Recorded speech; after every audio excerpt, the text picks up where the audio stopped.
everyone, it's Maddie, and today I'm here with my younger brother, Noah. You can speak, say hello. Hi. Today we're doing the Judging a Book by Its Cover tag. This was created by Becca at Becca Awesome Book Nut, so I'll link her original video down below. Basically in this tag, you get a non-reader and you get a stack of books and you show them the cover and they judge it based on the cover. Most of these books I've read, a few others I know the general summary of, so once he finishes guessing, I'll give the summary of the book so we can see how close he was. Adaptation by Melinda Lowe. Here you go. Okay. You can't look at the back either. No, don't look at the back. I was just showing them what the cover is. Okay, good. It looks like somebody's going through like a mental breakdown, kind of. Like, I don't know how to describe it. I think that somebody's probably trying to go through something very hard in their life or something. Okay, that's kind of true. They are trying to adapt with their new life.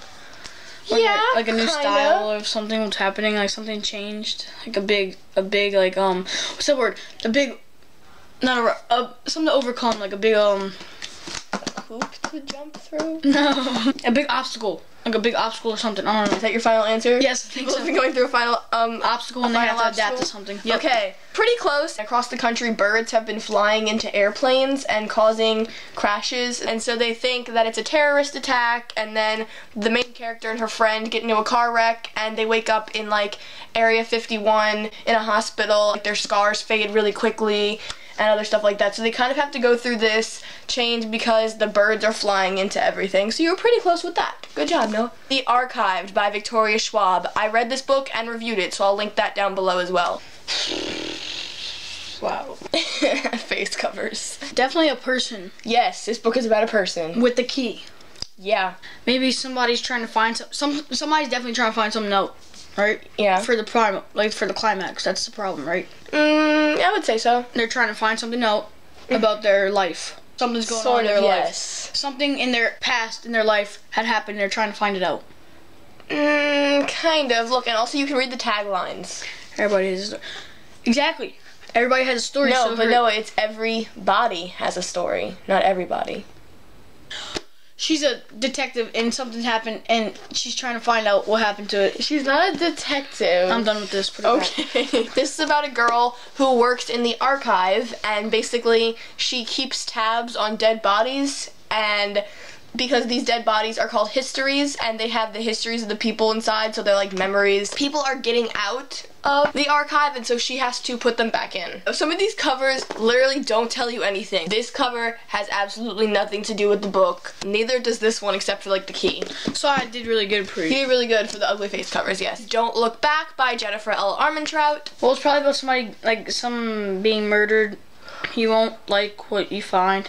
Like, somebody's trying to dig deep into something and they found the wrong thing and somebody's coming after them. Like Pretty Little Liars. That's actually really accurate. I haven't read this book yet, but the general summary of it is that there's a girl who goes missing with her best friend, and then the main character comes back and doesn't remember anything, and she's trying to remember her past and piece it back together and try to remember the night she was kidnapped, but someone in the town doesn't want her to remember. Clockwork Princess by Cassandra Clare. This is the third book in a series. Well, she's dressed nicely and medieval, kind of, so it kind of looks like she has like a magical power. Because like there's like the things. It kind of looks like she has like a magical power or something like that. She has this necklace that's glowing also, so she's probably like a superhuman or something. Sort of. Or like a witch or something like that. Somebody's probably taking over something and having to fight like a magical creature.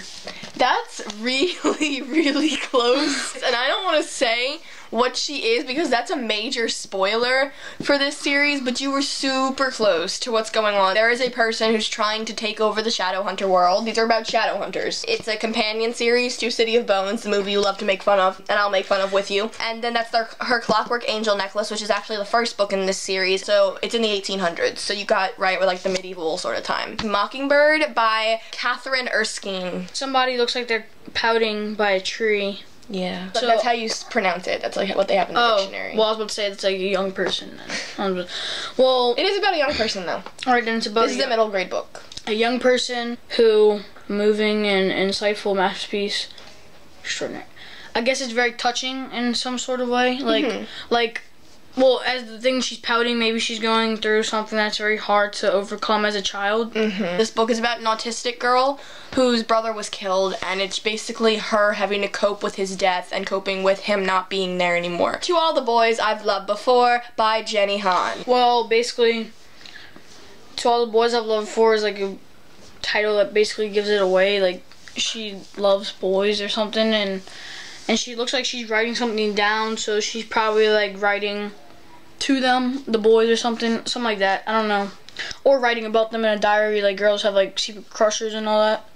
Maybe writing down about them, like all the boys she loved, like in a list. This is about a girl who writes letters to all the boys she's loved before, like the title says, and she writes it to get her feelings out, and then she puts them in a hat box under her bed and never thinks about them again because that's just how she's gotten her feelings out, and so she doesn't really love them anymore. But then one day the letters get mailed. Cinder by Marissa Meyer. Well, definitely looks like a robotic leg, kind of, sort of, with a heel, like a slipper, like a red slipper heel thingy. I'm gonna go with like a sci-fi, sort of. Yes, it's definitely sci-fi. Sci-fi creature, kind of like crazy thing. Like, that's all I can get about it. Basically, it's like sci-fi, like, wait, people being turned into like cyborgs and all that. Yes, the main character is a cyborg. Yes. And they're trying to act like humans. That's all I have. Well, actually, this book is a retelling of Cinderella. Cinder. It's a sci-fi retelling of Cinderella, and basically Cinderella lives in New Beijing, and she's a cyborg. Flowers for Algernon by Daniel Keyes. There's a mouse. There is a mouse. Going through a maze. There is a mouse going through a maze in this book, yes. Flowers you usually give somebody on a special occasion or something that happened that's not usual. So like Mother's Day and Valentine's Day, or like somebody died, you bring flowers to their grave and all that. This book is about a special ed man who is living in like the 1960s, I believe, and he gets the chance to have this operation that will improve his intelligence. And basically, it's him going through these drastic changes in mental capacity, and Algernon is a rat that they tested on before they tested the main character. So you did a very good job in this, Noah. Yes. I'm Maddie. Thanks for watching. I'll see you next time. Bye.